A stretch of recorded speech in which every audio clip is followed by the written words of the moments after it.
Last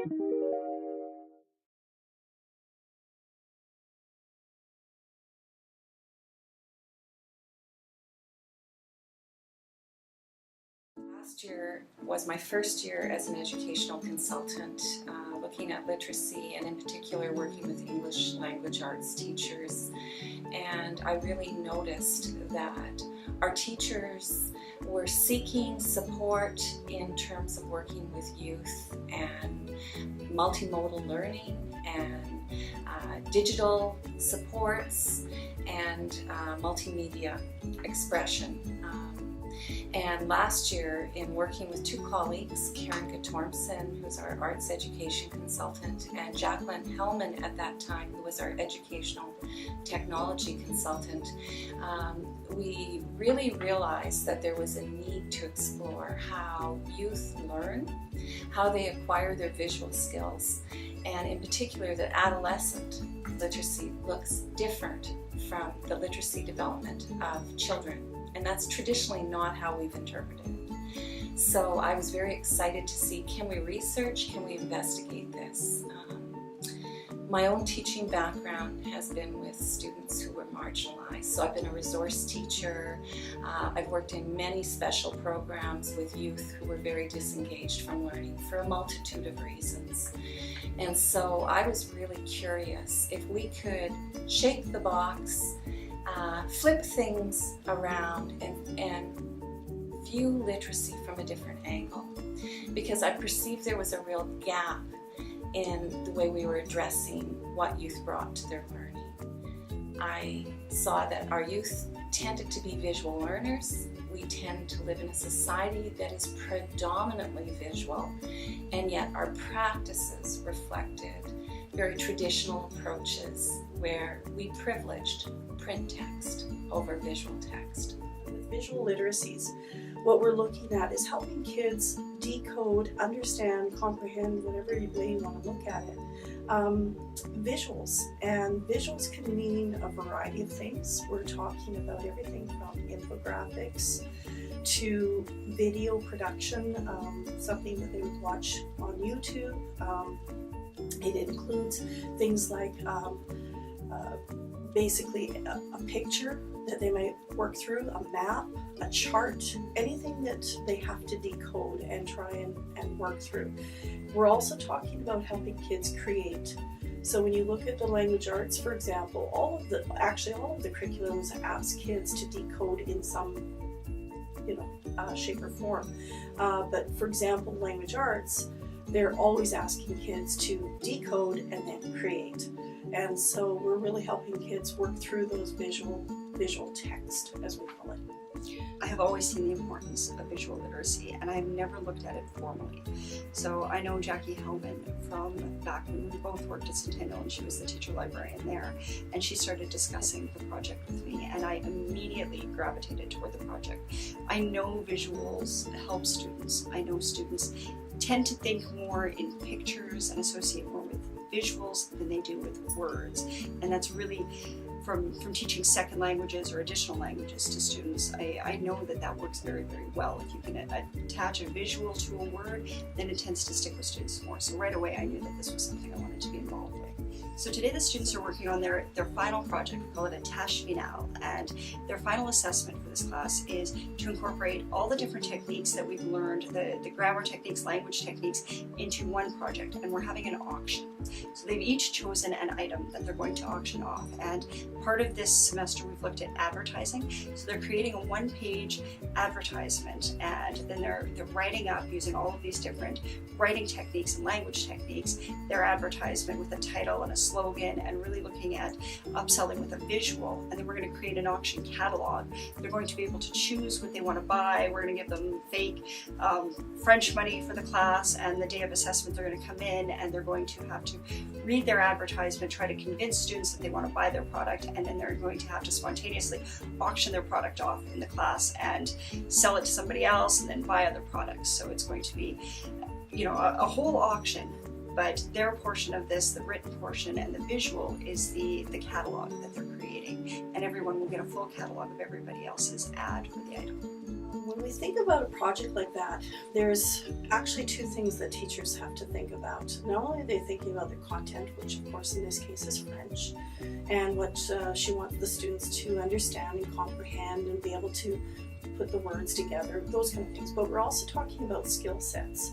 Skill sets in using not only the technology, which in this case they were, but also skill sets in knowing how to first understand what is entailed to decode that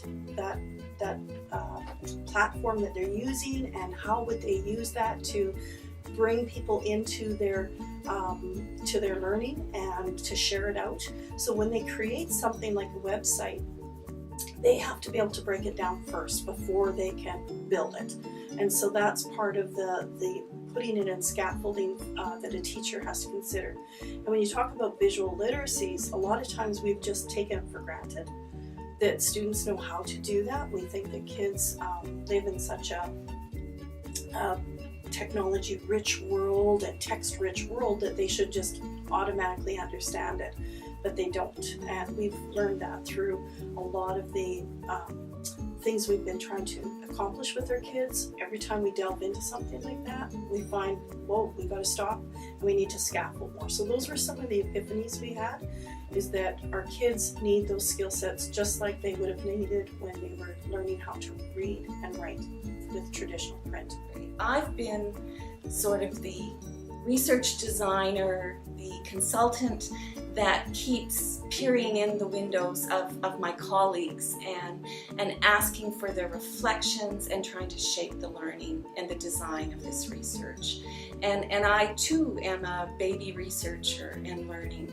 So that was joyful and fun and really interesting, and caused me to really question my own role as a consultant and how I was practicing enhancing learning. And so I think we all learned a great deal. It was a moving project because of the overwhelming empowerment teachers felt. And I heard that word explode in the interviews, in the recorded reflective logs, and the empowerment seemed to come from the realization that we indeed had many youth who had been marginalized but were there waiting for an opportunity to express themselves. And it was like when we pushed back the domination of print, we allowed these youth to voice their own ideas, their creativity, their imaginations, and it served as a beautiful bridge for print text. Pick up a book, or you have a handout with text on it, or you have notes you're trying to get through. She would be one of those students that would just check out, and would have periods all the way along where she wouldn't show up. And we started doing these visual literacy strategies, where like the CSI, or looking at a photograph and just writing down, what do I see? Well, there's a tree. I notice the angle is from the ground, so the photographer got down low. It's fall, whatever, right? She could feel successful because she's observing what she sees, right? There it is. And then slowly adding layers and layers. And one of those students where through the process of bringing these different visual literacy options and strategies, felt that even though she'd come back from this really hard experience and was now back in school, asked, well, instead of, the kids were doing, we were doing think marks, and we were doing double journal entries, and so she said, can I use I have all these art supplies at the back, she said, can I just take a piece of paper and just said, can I do one of those visual things for this? And I said, sure, just jump into it and see. And so this is the piece that she came up with, and this was 2.5 months ago, and she's still coming to school, and we're still working together. And I think that this was a really significant triumph in terms of the journey this year. And it's one student, and there are 25 or 110 other stories I could tell you, but I feel like this is a story where if it weren't for this work, I don't know that she'd still be here. So with the photo, you know, I would obviously, I have a projector, I would demonstrate something, I would try to go through it, and I think just the way that I approached the instructional dimension with photography, with Photoshop, it's very easy to get lost. So I created these tutorials that were very much like screenshots, you know, beginning and end, getting students to create their own tutorials that integrated visual strategies, you know, and just trying to keep away as much as possible from the text-only moments, always having text partnered with something visual. I knew it was important. I knew it had a strong student impact. But I remember specifically trying one strategy with a senior level English class. And my strong students participated and did very well. But what I really noticed was the struggling students were also participating in class. They were answering questions. They felt like they had something to contribute, whereas maybe previously they didn't. So it created kind of a comfort zone in the class for all students, and it engaged all students, all learners in the room, which I thought was absolutely amazing. And professionally, as soon as I saw that it could help some more struggling students, especially in English, engaging these students, getting them to participate, thinking and verbalizing their ideas, that I really started to look deeper into techniques and what I could do. I've done some reading and the workshops as well, incorporating new techniques. Some have worked exceedingly well, others just didn't quite fit. I think it's really good for just kind of helping us to view things in a different way, because a lot of the time in classes like, you know, creative writing, English, stuff like that, you're very focused on just the words, just how it reads, and when you do projects like this, it really helps you to think about how you could represent yourself in other ways. Like by using like the photo for the poster, it kind of helps us to think about what kind of an image would represent our piece. Part of really going off into the world, because writing is such a vast sort of business, you really have to be able to think creatively and you have to look at different angles. So I think that when you when you're learning, when you add visual components to that, it kind of forces you to think about different styles of representation, and it kind of forces you to think about different themes in your piece and how to sort of correspond images to your piece. And I think that, well, just the main general thing is it teaches you to think outside the box. You have to look at different dimensions. So I think that it really helps you just to be a more flexible thinker. This came together, so we really have a nice learning package for teachers to take. But they still need that operationalized, right? They still need to see it applied, they need to see it used. And so we had 3 key learning sessions where they just immersed in it and they came away with things they could take and use. Actual images, actual lesson plans, actual scaffolding parts.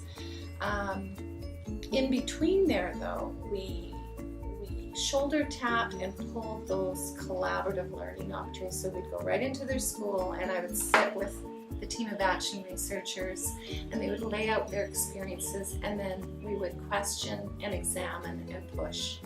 And so those were often what I call troubling the question. The research question was pushing on them a bit, and so they would often turn into long sessions, and at times we would go into their classrooms, we co-taught at times when we had time, and so that was sort of the richness.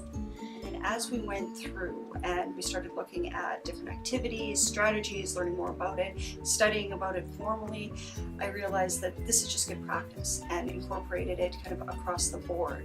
So it weaved its way into all my other classes. And then as well, I have a role here as learning coordinator for the English department. So in that leadership position, it worked its way into our professional growth plan this year, and we started looking at different strategies, and the department picked up on a few of opportunities as well. So I can kind of be that thread that brings people together, that I can say, have you looked at this that somebody else is doing? And I can start to see some things that we can do together to bring together the I'm interdisciplinary. hoping next year to see these teachers as the leaders, that the consultant, I still have that role in design and pulling it together, but I want to see them leading those learning sessions in the way I modeled it, so it wasn't just taught from the front, taught at you. It was a real authentic inquiry.